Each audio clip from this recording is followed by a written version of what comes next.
मैं doctor Dinesh Kumar Jain, professor medical college, लेखक एवं मनोविज्ञान विशेषज्ञ। जो लोग ईश्वर को मानते हैं, उन्हें मेरे इन प्रश्नों का उत्तर देना होगा।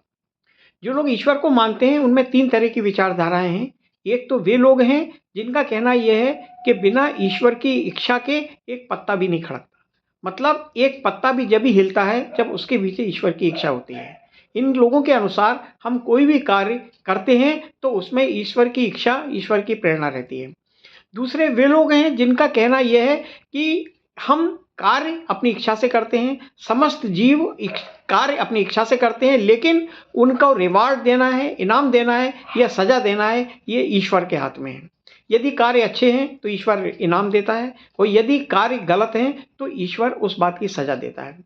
तीसरी विचारधारा वह विचारधारा है जिसमें कर्म करने को ही प्रतिबंधित किया गया है। इस तीसरी विचारधारा, जिसको हम कहते हैं योग दर्शन, इसमें कहा गया है कि आप कर्म से दूर रहिए। यदि आप कर्म करेंगे तो कर्म बंधन के जो संस्कार हैं वो आपकी आत्मा में लिप्त हो जाएंगे। उसके बाद आपको मोक्ष प्राप्त नहीं होगा, आपका ब्रह्म से साक्षात्कार नहीं होगा। तो यहाँ हम केवल 2 ही विचारों पर डिस्कशन करेंगे। पहला तो ये है कि बिना ईश्वर की इच्छा के कोई कार्य नहीं होता। हम जो भी कार्य करते हैं, प्रत्येक जीव जो भी कार्य करता है, उसके पीछे ईश्वर की प्रेरणा और ईश्वर की इच्छा होती है। ठीक है? और दूसरा वे हैं जो जिनका कहना ये है कि कार्य हम अपनी इच्छा से करते हैं, लेकिन उसको रिवार्ड देना या सजा देना ये ईश्वर का काम है।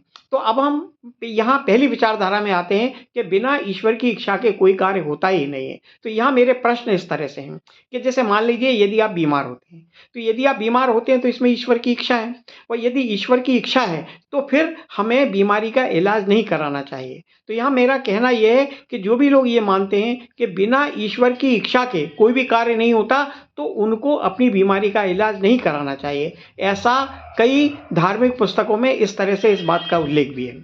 दूसरा है कि यदि आपके घर चोरी होती है, आपके लिए कोई अपराध होता है, तो आपको उसका विरोध नहीं करना चाहिए। आपको चोरी यदि है तो रोकना नहीं चाहिए, क्योंकि चोर यदि चोरी कर रहा है तो उसमें भी ईश्वर की इच्छा निहित है। तीसरा, यदि आप गरीबी में हैं, आपके पास धन नहीं है, आप पेट नहीं भर पा रहे हैं, तब भी आपको ईमानदारी से खुश रहने की कोशिश करना चाहिए, क्योंकि आपकी जो गरीबी है वो ईश्वर की इच्छा की देन है। इसी विचारधारा को लेकर यदि आप इतिहास का अध्ययन करेंगे तो आप पाएंगे कि कई धर्म गुरुओं ने लोगों को राय दी है कि यदि ये गरीब हैं तो इसको ईश्वर का पुरस्कार मानकर स्वीकार करें। अब यहाँ एक प्रश्न और उठता है कि यदि सारे कार्य ईश्वर की इच्छा से हो रहे हैं, तो यदि आपको जॉब नहीं मिलता तो आपको नौकरी ढूंढने के लिए ज़्यादा प्रयास करने की ज़रूरत नहीं है। क्यों? यदि जॉब नहीं मिल रहा है तो इसका मतलब यह है कि ईश्वर की इच्छा नहीं है कि आपको नौकरी प्राप्त हो। फिर एक दूसरा क्वेश्चन और आता है कि हमारी जो जुडिशरी या न्यायपालिका है वो अपराधियों को सजा देती है। तो अब यदि सारे अपराध, सारे कार्य ईश्वर की इच्छा से ही हो रहे हैं, तो जुडिशरी को भी कोई अधिकार नहीं है क्योंकि उनको वो सजा दे। यदि जुडिशरी उनको सजा देती है, इसका मतलब ये है कि हम ईश्वर की इच्छा का उल्लंघन कर रहे हैं। तो ये प्रश्न उन लोगों से हैं जिनका कहना यह है कि बिना ईश्वर की इच्छा के कोई कार्य होता ही नहीं। अब दूसरी विचारधारा वो है जिनका कहना यह है कि प्रत्येक जीव कार्य तो अपनी इच्छा से करता है, लेकिन ईश्वर उनको रिवार्ड देता है या सजा देता है कार्य की गुणवत्ता के आधार पर। यदि कार्य सही है तो ईश्वर इनाम देगा, और यदि कार्य गलत है तो ईश्वर उनको उस कार्य करने की सजा देगा। अब यहाँ फिर मेरे बहुत सारे प्रश्न उठते हैं। सबसे पहला प्रश्न तो यह है कि धार्मिक स्थलों पर जो भीड़ होती है उसमें भगदड़ में अनेक लोग मर जाते हैं, हजारों लोग मर जाते हैं, तो इसके पीछे ईश्वर क्या करना चाहता है? क्या ईश्वर सजा देना चाहता है? दूसरा यह है कि धार्मिक यात्रा करने जब व्हीकल से लोग जाते हैं तो अधिकांश एक्सीडेंट उन लोगों की होती है जो धार्मिक यात्रा पे जाते हैं। इसके पीछे कारण क्या है कि जो धार्मिक यात्रा पर जाते हैं उनके जो ड्राइवर होते हैं उनका वो जाना पहचाना रूट नहीं होता। जो यात्री बस के ड्राइवर होते हैं उनको सारे रास्ते पता होते हैं, कहाँ मोड़ है, कहाँ गड्ढा है। जबकि जो धार्मिक यात्रा पे व्हीकल के ड्राइवर पहली बार उस रास्ते पर जाते हैं तो वहां दुर्घटना के चांसेस ज्यादा होते हैं। तो फिर मेरा प्रश्न है, यहाँ ईश्वर का मकसद क्या है? दूसरा ये कि यदि हम इतिहास का अध्ययन करें तो हम ये पाएंगे कि इतिहास में हजारों वर्षों तक, सैकड़ों वर्षों तक एक जाति दूसरे जाति का कभी धर्म के आधार पर, कभी आरक्षण के आधार पर, कभी जाति के आधार पर, कभी स्टेटस के आधार पर, कभी अमीरी गरीबी के आधार पर शोषण करती रही है। और ये शोषण कोई थोड़े समय के लिए नहीं हुआ, सैकड़ों वर्षों तक इस तरह का शोषण हुआ है। तब ईश्वर ने इस शोषण का विरोध क्यों नहीं किया? क्या ईश्वर की इच्छा थी इस तरह के शोषण कराने की? दूसरा यह है कि यहाँ फिर जुडिशरी की बात आती है कि यदि जुडिशियरी सजा देती है उन लोगों को जो अपराध करते हैं, तो फिर ईश्वर क्या कर रहा है? एक्चुअली में ईश्वर को सजा देनी चाहिए, जुडिशरी तक बात ही नहीं पहुंचे। यदि कोई व्यक्ति अपराध कर रहा है तो ईश्वर को उसको फौरन सजा देनी चाहिए। अब दूसरा ये है कि आप समाज में देखिए, दुष्कर्म, चोरी, डकैती, हत्या, छीना झपटी, मिलावट, रिश्वत, झूठे दहेज एक्ट, झूठे आरोप, जमीन के लिए लड़ाई, इस तरह से अपराध हो रहे हैं। तो ईश्वर क्या कर रहा है? ईश्वर को अपराध को रोकने के लिए प्रयास करना चाहिए कि नहीं? यदि ईश्वर ये सब नहीं करता तो फिर ईश्वर कर क्या रहा है? ईश्वर शांत कैसे बैठे हुए? यदि हिंदुस्तान में इन अपराधियों को, जो इस तरह का अपराध करते हैं, छीना झपटी, शोषण, मिलावट, नकली सामान बनाना, जमीन को हड़पना, झूठे दहेज एक्ट लगाना, दुष्कर्म करना, रिश्वतखोरी करना, यदि ईश्वर इनको सजा दे, इनको मौत की सजा दे दे, तो हमारे हिंदुस्तान की 10 से 20% पॉपुलेशन कम हो जाएगी। तो फिर ईश्वर ये सब क्यों नहीं करता? यहाँ एक प्रश्न और उठता है बीमारियों को लेकर।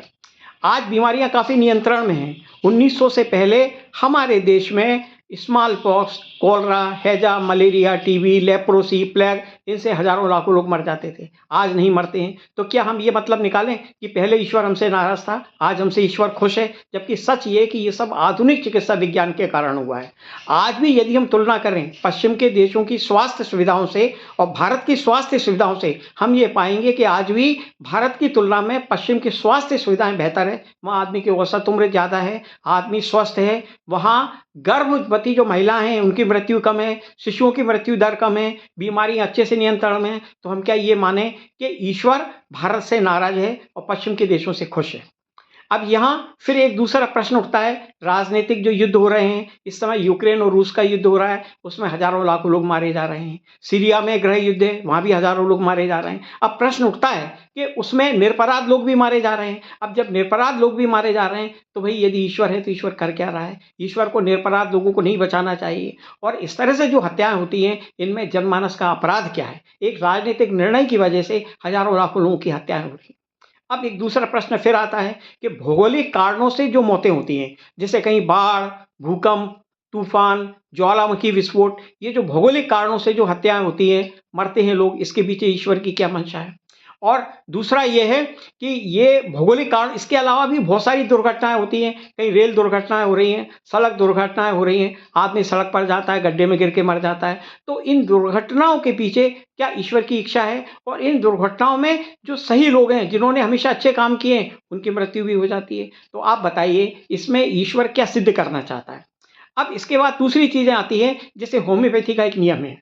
होम्योपैथी ने एक नियम बनाया कि बैक्टीरिया, वायरस और बाह्य कारणों से कोई बीमारी नहीं होती।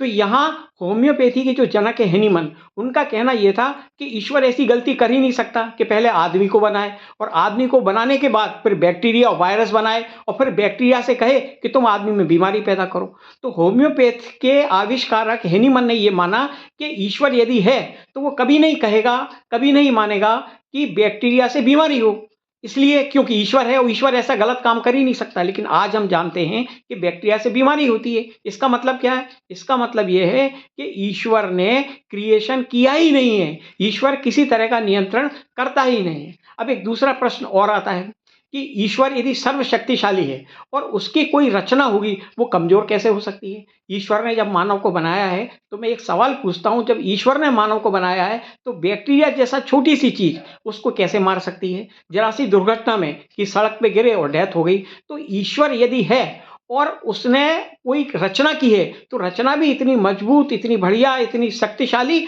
और सक्षम होनी चाहिए कि छोटी छोटी कारणों से उनकी मृत्यु न हो। अब एक दूसरा सवाल फिर उठता है कि ईश्वर ने यदि सृष्टि की रचना की है, तो सारे धर्मशास्त्रों में उल्लेख है कि ईश्वर ने सारी सृष्टि को चुटकियों में बना लिया। सेकंड्स का टाइम लगा, उसे बहुत लंबा इंतजार नहीं करना पड़ा, उसने कुछ ही समय में सृष्टि के सारे जीवों की, वनस्पतियों की रचना की है। लेकिन एक सच से आपको अवगत होना चाहिए कि सबसे छोटा जो जीव था बैक्टीरिया, वायरस, उसके होने के करोड़ों साल बाद मानव जीव पृथ्वी पर आया। इसका मतलब यदि ईश्वर है तो उसे क्या करोड़ों साल का इंतजार करना पड़ा? वह तो सक्षम था, वह तो 1 सेकंड में सबकी रचना करता, लेकिन ऐसा नहीं है। सच तो यह है कि छोटे जीवों का सृजन होने के करोड़ों साल बाद मानव का अस्तित्व पृथ्वी पर आया। इसका मतलब क्या है? इसका मतलब ये है कि ईश्वर जैसी कोई रचना नहीं है। अब एक दूसरा सवाल ये है कि क्रिकेट के लिए जब मैच होता है हमारी टीम का, तो लोग पूजा आराधना करते हैं, भगवान की आराधना करते हैं कि भाई मैच जीता है। और जब मैच जीत जाते हैं तो इसका श्रेय किसको देना चाहिए? भगवान को देना चाहिए या क्रिकेट खिलाड़ियों को देना चाहिए? यदि भगवान की वजह से हम मैच जीते हैं तो अच्छे क्रिकेट खिलाड़ियों को टीम में होने की क्या आवश्यकता है? फिर तो हम जैसे लोगों की टीम बना दीजिए, जिनको बैट पकड़ना नहीं आता, हमको केवल बल्ला पकड़ना सिखा दीजिए, हमको खड़ा कर दीजिए और भगवान का भजन पूजन आराधना करिए। यदि भगवान को जिताना होगा तो हम जैसे लोग जो केवल ठीक से बल्ला पकड़ना नहीं जानते, वो भी आपको टीम को जिता देंगे। जब यदि हम जैसे लोग क्रिकेट टीम में हों और उनसे यदि आपकी टीम जीत जाए, तब आप मानेंगे वही भगवान की वजह से जीत गई। अब लगातार आप मेहनत कर रहे हैं, अच्छे खिलाड़ी टीम में, तो आप बताइए यदि मैच जीते हैं तो इसका श्रेय खिलाड़ी को देना चाहिए या ईश्वर को देना चाहिए? तो ये बहुत सारे प्रश्न मैंने उन लोगों से किए हैं जो ईश्वर को मानते हैं, तो ये जवाब भी उनको देना होगा। यदि हमें जवाब नहीं देते, हमको जवाब नहीं लिखते, तो आप मन में खुद सोचिए, विचारों का मंथन कीजिए और इस सच पर पूछिए, सच जानने की कोशिश करिए कि वाकई ईश्वर का इस सृष्टि में कोई नियंत्रण है या नहीं है। ये प्रश्न जानना बहुत जरूरी है, क्योंकि जब हम ईश्वर को मानते हैं तो हम बहुत सारी गलतियां करते हैं, हम सही निर्णय नहीं ले पाते, हम विश्लेषण नहीं कर पाते। जैसे मान लीजिए किसी का एक्सीडेंट हुआ, सड़क पर एक्सीडेंट हो गया, हम क्या कहते हैं? भगवान की ऐसी मर्जी। फिर क्या करते हैं हम? सड़क पे वो जो कारण है कि सड़क पे गड्ढे थे, सड़क अचानक सकरी हो गई, उसकी वजह से एक्सीडेंट हुआ, भीड़ ज्यादा थी, ट्रैफिक रूल का पालन नहीं किया गया, इन सब हम सारे कारणों को इग्नोर कर देते हैं और ईश्वर को दोष देने लगते हैं कि ईश्वर ने हमको सजा दी। इसलिए क्या है कि हम सच की तह तक नहीं पहुंच पाते। यदि हम ये मानते कि सारी मृत्यु चाहे बीमारियों से हो या दुर्घटना से हो ईश्वर की वजह से, तो हम कभी कोई सुधार नहीं कर पाएंगे। ऐसी गलतियां, ऐसी हत्याएं, ऐसी आत्महत्याएं अनावश्यक रूप से सृष्टि में होती रहेंगी और कभी भी हम समाज सृजन, समाज सुधार का कोई कार्य नहीं कर पाएंगे। यदि हमको समाज को सुधारना है, नई पीढ़ी के लिए अच्छा समाज की रचना करनी है, तो हमें ईश्वर और किसी उच्च शक्ति की अवधारणाओं से अपने से अलग करना पड़ेगा, प्रकृति को ही स्वीकार करना पड़ेगा और विज्ञान के माध्यम से हम प्रकृति के सच को समझ पाएंगे। तभी हम पृथ्वी पर बढ़िया समाज का निर्माण कर पाएंगे। धन्यवाद।